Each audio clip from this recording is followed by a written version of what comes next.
Hello সবাইকে, তোমরা সবাই কেমন আছো? আমরাও বেশ ভালো আছি। পুজো তো সামনে চলে এলো, আর মাত্র কয়েকটা দিন। তো তোমাদের কার কার শপিং কমপ্লিট হয়ে গেল?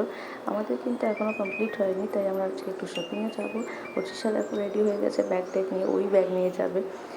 আর পুজোর সাথে সাথে আমাদের বাড়িতে আরও একটা অকেশন আসছে, সেটা হচ্ছে আমাদের ছোট্ট সোনার জন্মদিন, ফার্স্ট বার্থডে। তো সেটা পুজোর আগে আগে হবে, তো তার জন্য আমাদের শপিং করতে হবে। তাই চলো আজ একটু বাজারটা ঘুরে আসি। তো বৃষ্টি পড়ছে হালকা হালকা, তো এই মধ্যে বেরিয়ে গেলাম। কেন শপিং করতে যাবো বলে কথা, সেখানে বৃষ্টি দেখলে তো হয় না, না মন মানতে চায় না। তো হঠাৎ এবার বৃষ্টি জোরে হওয়াতে আমাদের রাস্তা গাড়ি করতে হলো। একটু কমলে আমরা আবার বেরিয়ে পড়বো। তো একটু কমলে আজকে যাবো ফার্স্টে বাজার কলকাতা। বাজার কলকাতার বাইরেটা দারুণ সুন্দর সাজিয়েছে, দেখো কতটা সুন্দর লাগছে।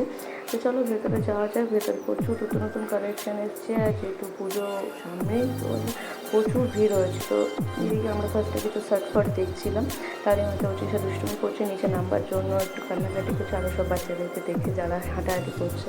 তো ওকে এখন তো নিচে নামালেও গোটাই ঘেঁটে দেওয়া যায়, এবার নিচে নামাচ্ছি না, একটু কোলে কোলে নিয়ে আমি একটু ফটো তুলছিলাম, দেখাচ্ছিলাম মিরাজকে। তারপরে একটু সেকশনে এসে এই টুপিটা ওকে বাবা পরিয়ে দিচ্ছিল, খুব সুন্দর দেখতে লাগছিল। কিন্তু এখন তো টুপিটা নিয়ে কোনো কাজ নেই, এখন তো পরবে না, তাই টুপিটা আমরা রেখেছিলাম।